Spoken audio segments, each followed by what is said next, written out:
Bienvenue sur Africa 24 pour cette nouvelle édition de l'Africa Tonight. Au sommaire de l'actualité en République démocratique du Congo, alors que le Premier ministre Augustin Matata Ponyo a donné sa démission conformément à l'accord politique. Le président Joseph Kabila s'est exprimé devant le Parlement, l'occasion de dénoncer l'ingérence de la communauté internationale dans les affaires internes du pays. La 15e Assemblée des États partis au statut de Rome a eu lieu à La Haye, aux Pays-Bas, ce 15 novembre. Une réunion qui intervient alors que la Cour pénale internationale n'a jamais été aussi contestée. Plusieurs de ses membres ont en effet décidé de se retirer. Et la ville marocaine de Marrakech a accueilli une réunion de haut niveau ce mardi 15 novembre dans le cadre de la 22e conférence mondiale sur le climat. Le roi Mohamed VI a par ailleurs organisé un mini-sommet exclusivement consacré à la communauté africaine. Le président Joseph Kabila s'est exprimé devant le Parlement ce 15 novembre. Il a évoqué le bilan de ces années d'administration, mais aussi les défis qui attendent son pays, la République démocratique du Congo. L'occasion pour le président d'envoyer un message clair à la communauté internationale et de dénoncer son ingérence. Corinne Kamdem. Le président Joseph Kabila s'est montré incisif avec la communauté internationale et l'opposition dans son discours ce mardi 15 novembre. Il s'est exprimé devant le Parlement, un discours très attendu aussi bien par ses partisans que ses adversaires politiques en République démocratique du Congo. Si jusqu'alors il s'était gardé de commenter l'actualité politique tumultueuse de son pays, face à l'Assemblée nationale, le chef de l'État congolais a tenu à dénoncer l'ingérence internationale dans les affaires de la République démocratique du Congo. Comme je l'avais dit il y a 2 ans, dans les mêmes circonstances, les Congolais viennent de démontrer que, placés dans des conditions de libre exercice de leur droit à l'autodétermination, ils sont capables de régler en toute responsabilité leurs divergences. Ceci m'offre l'occasion de dénoncer à nouveau toute ingérence dans les affaires internes de notre pays. Notre pays qui a droit, comme tout État membre des Nations Unies, au respect de sa souveraineté et de son indépendance politique. Et notre pays n'entend pas transiger là-dessus. Dans son discours qui a duré 45 minutes, il s'est également adressé de manière indirecte à toutes les coalitions de l'opposition congolaise, les mettant notamment en garde contre toute manipulation des populations pour servir des intérêts égoïstes. Aucun agenda politique ne saurait donc justifier la violence, moins encore de pertes en vies humaines. Miser pour accéder au pouvoir sur le sang de Congolais et de la destruction méchante de leurs biens publics ou privés est pour le moins moralement condamnable. Communauté internationale, opposants, dialogue international, économie, le président Joseph Kabila a dressé la plupart des pans sensibles de l'actualité du pays. Autre annonce forte, le souhait du président Kabila d'offrir la priorité aux Congolais en matière de sous-traitance dans le secteur minier. Si son discours a apporté beaucoup de réponses aux Congolais, selon de nombreux experts, ce sont les questions auxquelles il n'a pas répondu, notamment celles concernant son avenir politique qui ont marqué les esprits. Le chef de l'État congolais a néanmoins annoncé qu'un Premier ministre issu de l'opposition sera nommé.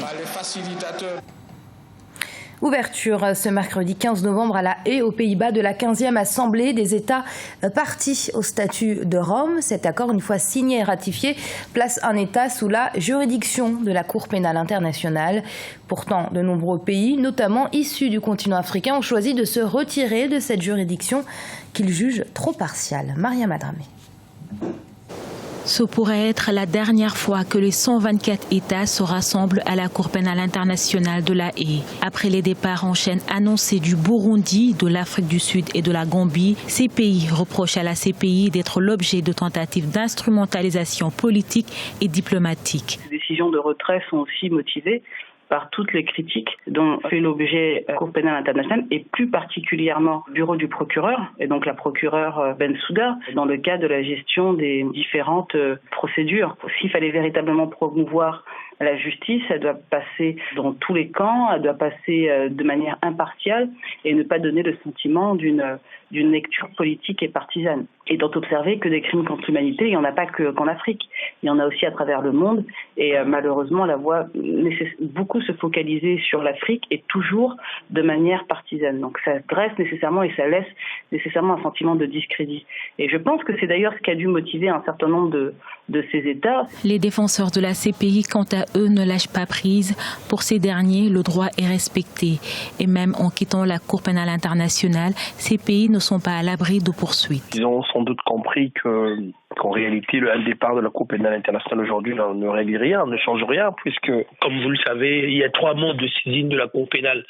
Donc la Cour pénale peut s'autosaisir, elle peut être saisie par les États parties, elle peut être saisie par le Conseil de sécurité. Si ces États-là partaient de la Cour pénale aujourd'hui, les dirigeants peuvent toujours être poursuivis, soit par une saisine du Conseil de sécurité, soit par une autosaisine de la Cour pénale elle-même. Donc la démarche de partir de la Cour pénale aujourd'hui, elle est superfétatoire. Ces États ont simplement compris. Les 124 États membres de la CPI ont jusqu'au 24 novembre pour faire le bilan annuel des activités de la Cour et évoquer les perspectives d'avenir de la justice internationale. Mais cette année, avec les départs annoncés du Burundi, de l'Afrique du Sud et de la Gambie, l'avenir est en demi-teinte et rien ne dit que les départs vont s'arrêter à ces 3 pays.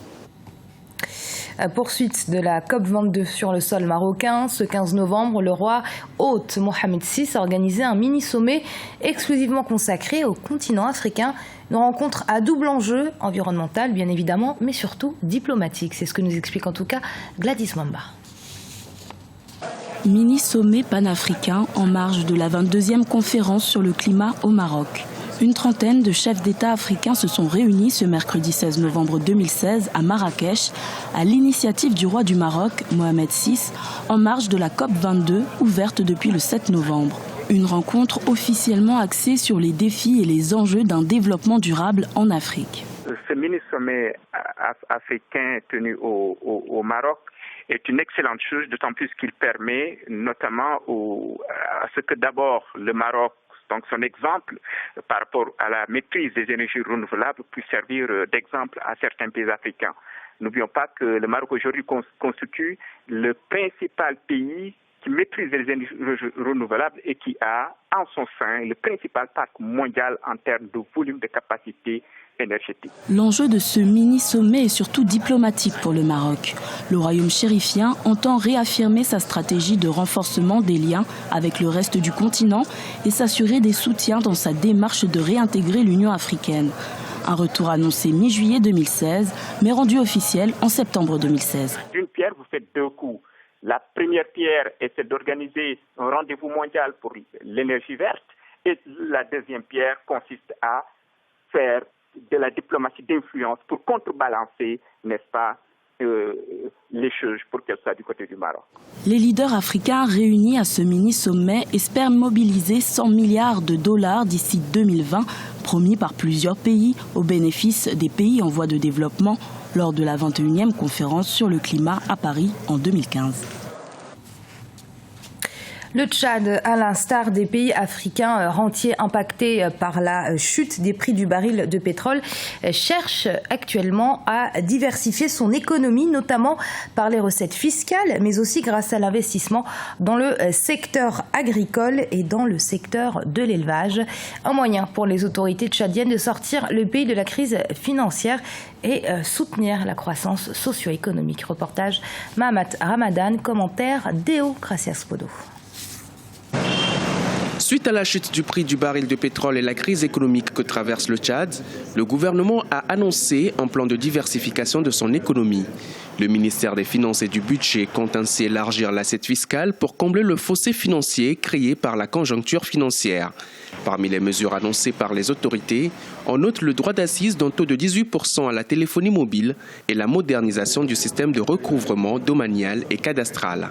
Que nous puissions nous focaliser, disais-je, sur la mobilisation des recettes ordinaires. Ce sont nos recettes fiscales, nos recettes douanières, mais dans une certaine mesure, c'est également les recettes domaniales, les recettes cadastrales, pour lesquelles il existe, nous pensons, encore beaucoup de niches qui jusqu'à présent n'ont pas encore été exploitées.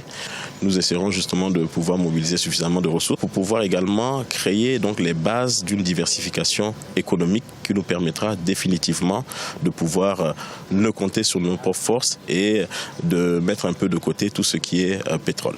Pour soutenir la diversification de son économie, le gouvernement tchadien a octroyé 20% de son budget de l'exercice 2017 à la production agropastorale. L'agriculture et l'élevage ont toujours été les piliers de notre économie et occupent une place importante dans la politique du gouvernement pour la diversification des revenus de l'État. Pour accélérer cette diversification des revenus hors pétrole, à côté bien sûr des recettes fiscales, le gouvernement a investi dans le secteur agropastoral, d'une part pour l'autosuffisance alimentaire et d'autre part pour la transformation sur place. Rappelons que malgré les efforts des autorités tchadiennes en faveur de la diversification de l'économie, le déficit prévisionnel du budget de l'année 2017 est de 244 milliards de francs CFA. Et ce journal a été préparé par l'ensemble de la rédaction. Merci de l'avoir suivi. Restez sur Africa 24. Dans un instant, une nouvelle édition de l'information.